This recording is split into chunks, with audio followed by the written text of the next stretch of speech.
Today, we're going to dive into a really big shift in how we think about teaching and learning. It's all about moving away from just, throwing information at people, and instead, designing experiences that actually stick with them. Okay, just for a second, I want you to think back to the most mind-numbingly boring class you ever had to sit through. You know the one. We've all been there, right? Just watching the clock, and everything the teacher says just goes in one ear and straight out the other. That whole passive learning thing, it just doesn't work. So, what's the alternative? Well, the answer is pretty much summed up in this quote. It's a total change in mindset. The goal isn't to be some kind of content delivery service. Nope. It's to be an architect of experiences, to design these moments that don't just teach a subject, but actually help shape people into lifelong learners. All right, first up, let's talk about what it really means to move beyond the lecture. And look, the stakes are really high. The world today is nothing like it was even a few decades ago. The challenges of the 21st century, they demand way more than just memorizing facts. They need us to be adaptable, to think critically, and to be creative. And this whole new approach, it's really built on a foundation of 4 absolutely essential skills. And here they are. The famous 4 C's: communication, critical thinking, collaboration, and creativity. And these aren't just buzzwords, They are the absolute pillars. We're talking about the ability to communicate your ideas, to think critically and not just take things at face value, to collaborate and work well with other people, and to use your creativity to come up with new solutions to problems. Now, I love this slide because it shows that deep understanding isn't just something that happens. It's a journey. You build it layer by layer by actually doing things, observing, talking about it, trying to solve problems. You just can't get there by sitting back and passively listening. So, if just listening isn't the answer, what is?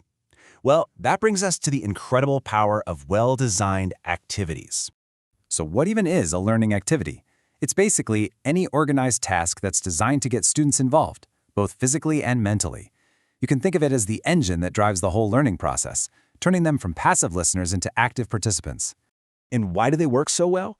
Well, the benefits are huge. As you can see, activities crank up engagement. They make learning feel relevant to real life, and they make those tricky, abstract ideas feel concrete. Plus, they're amazing for building social skills and getting people excited to keep on learning. But, and this is a huge but, you could have the most amazing creative activity planned. But if the instructions are confusing, it's going to completely fall flat. Honestly, this is where so many great ideas just fizzle out. Okay, so let's get practical. Let's walk through a super simple but really powerful guide for making sure your instructions are crystal clear so your activities can actually succeed. It really all boils down to these 3 stages: what you do before giving the instructions, what you do while you're giving them, and what you do after. Preparation, delivery, and post-delivery. Simple, right? Let's break down each one. First up is preparation. And honestly, this might be the most important stage of all. This is where you do all the thinking ahead of time. You're building the foundation for success before you even open your mouth.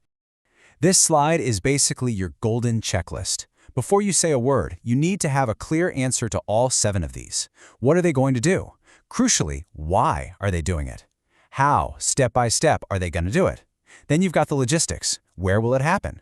How long do they have? Are they working alone, in pairs, or in groups? And a big one people forget: what do they do when they're done? Thinking through these 7 things is the secret weapon against confusion. All right, next up, delivery. When you're actually giving the instructions, the single most important thing you can do is check for understanding. And please, don't just ask any questions, because that almost never works. Instead, try asking something direct, like, okay, so what's the very first thing you're going to do? That way, you know they get it before everyone scatters and starts the activity. And finally, we've got the post-delivery stage. This is what you do while the activity is actually happening. Your job isn't over, it's just shifted. Now you're more of a facilitator. You're moving around, checking in, and giving a little help or clarification wherever it's needed.